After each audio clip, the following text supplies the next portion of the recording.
உதிரம் ஒன்றில்லை என்றாலும் நீ என் தங்கை, இரு தாய் என்றாலும் நான் உன் தமையன்.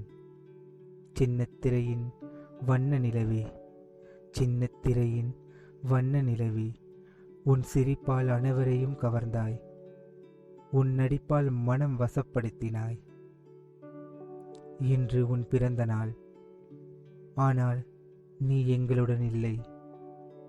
அவசரம் ஏன், அவசரம் ஏன்? நீ சென்ற இடம் சிறப்படையும் சித்ரா. என்றும் அனைவரின் எண்ணத்தில் நீ. இனிய பிறந்த நாள் வாழ்த்துக்கள். வணக்கம் மக்களே, உங்கள் தமிழ் மகன் ஐசக் வந்துட்டேன். இன்னைக்கு ரொம்ப ஒரு சிறப்பான நாள், அதுவும் சித்ரா காமராஜ் விஜி சித்ராவோட ரசிகர்கள் அனைவருக்கும் ரொம்ப சந்தோஷமான ஒரு நாள். இன்னைக்கு விஜி சித்ராவோட பிறந்த நாள். இன்னைக்கு நம்ம என்ன பேச போறோம்? இன்னைக்கு முழுக்க முழுக்க நம்ம பாசிட்டிவான விஷயங்களை பத்தி மட்டும்தான் இன்னைக்கு நம்ம பேச போறோம். நீங்க பாத்தீங்கன்னா நான் சில இன்ஸ்டாகிராம்லயும் சரி இல்ல ஃபேஸ்புக்லயும் சரி, நான் சில குரூப்ல இருக்கேன். விஜய் சித்ரா ஃபேன் குரூப்ல இருக்கும் பொழுது அங்க நிறைய படங்கள் ஷேர் பண்ணிக்கிட்டு இருக்காங்க, நிறைய வீடியோ ஷேர் பண்றாங்க. விஜய் சித்ராவோட பிறந்த நாள் அழகா கொண்டாடிக்கிட்டு இருக்காங்க, ரொம்ப சந்தோஷமா கொண்டாடிக்கிட்டு நிறைய பேருக்கு ஷேர் பண்ணிக்கிட்டு இருக்காங்க. இது ஒரு அழகான ஒரு பாசிட்டிவிட்டியான ஒரு விஷயமா தான் நான் பாக்குறேன். சில நாட்களுக்கு முன்னுக்கு நம்ம ஒரு விஷயம் பார்த்திருப்போம்.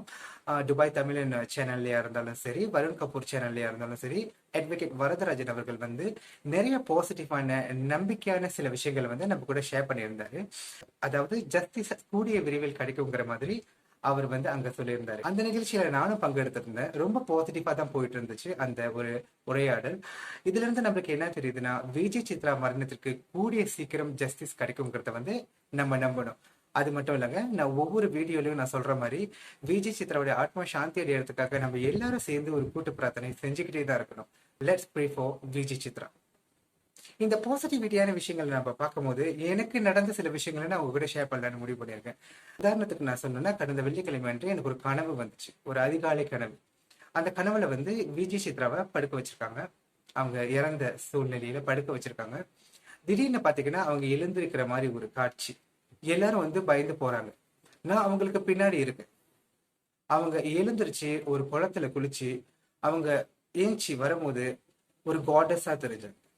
பின்னாடி இருந்து பார்க்கும்போது ஒரு காடஸ் மாதிரி தெரிஞ்சாங்க. திடீர்னு அவங்க திரும்பி என்னை பார்த்தாங்க.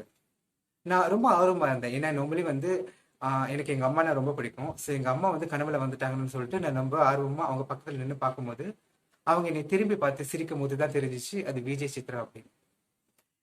அந்த நாள் ரொம்ப சந்தோஷமான நாளா இருந்துச்சு. எனக்கு ரொம்ப பாசிட்டிவா இருந்துச்சு. இந்த விஷயத்த நான் நிறைய பேர்கிட்ட ஷேர் பண்ணியிருந்தேன். நிறைய நல்ல பாசிட்டிவான நல்ல ஃபீட்பேக் தான் எனக்கு செஞ்சுச்சு. அந்த கனவுக்கு அப்புறம் நான் விஜய் சித்ரா சின்ன பாப்பா பெரிய பாப்பா சீரியல்ல ஒரு எபிசோட்ல அம்மனா நடிச்சிருப்பாங்க. அந்த சீனை கண்டுபிடிக்கிறதுக்காக, அந்த எபிசோட கண்டுபிடிக்கிறதுக்காக ஒவ்வொரு எபிசோடையும் பார்த்து அந்த சரியான எபிசோட கண்டுபிடிச்சு அந்த அந்த சீனை ஃப்ரீஸ் பண்ணிட்டு நான் ஸ்கிரீன்ஷாட் பண்ணேன். அது மட்டும் இல்லைங்க, நேத்தி துபாய் தமிழன் சேனல்ல நாங்க லைவ் ஸ்ட்ரீம் போயிட்டு இருக்கப்போ நான் இந்த விஷயத்த சொன்னேன். அது மட்டும் இல்லாம நான் கேட்டுக்கிட்ட ஒரு விஷயம், விஜய் சித்ராவுடைய ஃபேன் கிட்ட யாராவது ஒரு ஆள் வரையக்கூடியவங்க நான் கண்ட கனவை வரைஞ்சி எனக்கு படமா அனுப்ப முடியுமான்னு கேட்டிருந்தேன். இமிடியட்லி ஒரு ஃபேன் ஒரு வீடியோ ஃபார்வர்ட் பண்ணியிருந்தாங்க. அந்த வீடியோல விஜய் சித்ரா அம்மனா இருக்கிற மாதிரி ஒரு வீடியோ.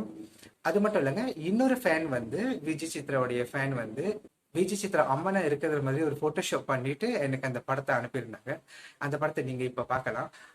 எனக்கு ரொம்ப சர்ப்ரைஸா இருந்துச்சுங்க. ஒரு நல்ல விஷயம், ஒரு பாசிட்டிவிட்டியை பத்தி பேசும்போது, இந்த விஷயங்கள் எல்லாம் நடக்கும்போது நம்மளுக்கு சரியான பாதையில் தான் நம்ம போறோம்னு நம்மளுக்கு தோணுது.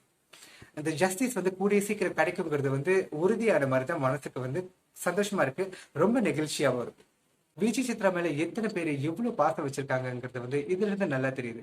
அவங்கள ஒரு அக்காவா, அவங்களோட தங்கையா, மகளா, ஒரு நல்ல ஃப்ரெண்டா எத்தனை பேர் பாத்துக்கிட்டு இருக்கோங்கிறது இதுல இருந்து எனக்கு ரொம்ப நல்லாவே தெரியுது. நானும் உங்க குரூப் தாங்க. நான் ஒரு தங்கையா அவங்களை பார்க்கும் பொழுது எனக்கு ரொம்ப சந்தோஷமா இருக்கு. நம்மளுக்கு இந்த மாதிரி ஒரு தங்கை இருந்திருந்தா எவ்வளவு சந்தோஷமா இருந்திருக்கும். இந்த சூழ்நிலையில விஜய் சித்ரா நம்ம கூட இல்ல, இருந்தாலும் அவங்களுடைய பிறந்த நாளை நம்ம எல்லாரும் பாசிட்டிவான விஷயங்களை செஞ்சு கொண்டாடணுங்கிறது தான் என்னுடைய வேண்டுகோளா இங்க இருக்கு. தயவு செஞ்சு இந்த வீடியோ நீங்க பாத்துக்கிட்டு இருந்தீங்கன்னா எல்லாருக்கும் ஷேர் பண்ணுங்க, பாசிட்டிவிட்டி ஸ்ப்ரெட் பண்ணுங்க. இன்னைக்கு இந்த பிறந்த நாள் விஜய் சித்ராவோட மறக்க முடியாத பிறந்த நாளா நம்ம எல்லாரும் சேர்ந்து ஒற்றுமையா கொண்டாடுவோம், சந்தோஷமா இருப்போம். கனவுல நடந்த விஷயங்கள் வந்து நடக்குமா நடக்காதாங்கிறது வந்து நம்ம கையில இல்ல. அதிகாலையில கண்ட கனவு வந்து நடக்கும்னு வந்து ரொம்ப பேர் சொல்லுவாங்க. இந்த விஷயம் நடந்தா ரொம்ப சந்தோஷமா இருக்குங்க. இந்த பூமியில வாழும் எல்லா பெண்களும் மகாசக்தியின் அம்சம். நான் கண்ட கனவு விஜி சித்ரா எஸ் காடஸ். இதுல இருந்து என்ன தெரியுதுன்னா, கண்டிப்பா நியாயம் ரொம்ப அருகில் இருக்குதுன்னு நம்மளால புரிஞ்சுக்க முடியுது. ரொம்ப மனசுக்கு சந்தோஷமா இருக்காங்க. கூடி சீக்கிரம் அவங்களுக்கு நியாயம் கிடைக்கணும்னு நம்ம எல்லாரும் சேர்ந்து பிரார்த்தனை பண்ணுவோம். தயவு செஞ்சு எந்த விதமான நெகட்டிவிட்டியும், எந்த விதமான ஃபால்ஸ் இன்ஃபர்மேஷன் நம்பாம நீங்க எல்லாரும் இருக்கணும். ஒன்று கூடி எல்லாரும் பிரார்த்தனை செய்வோம்.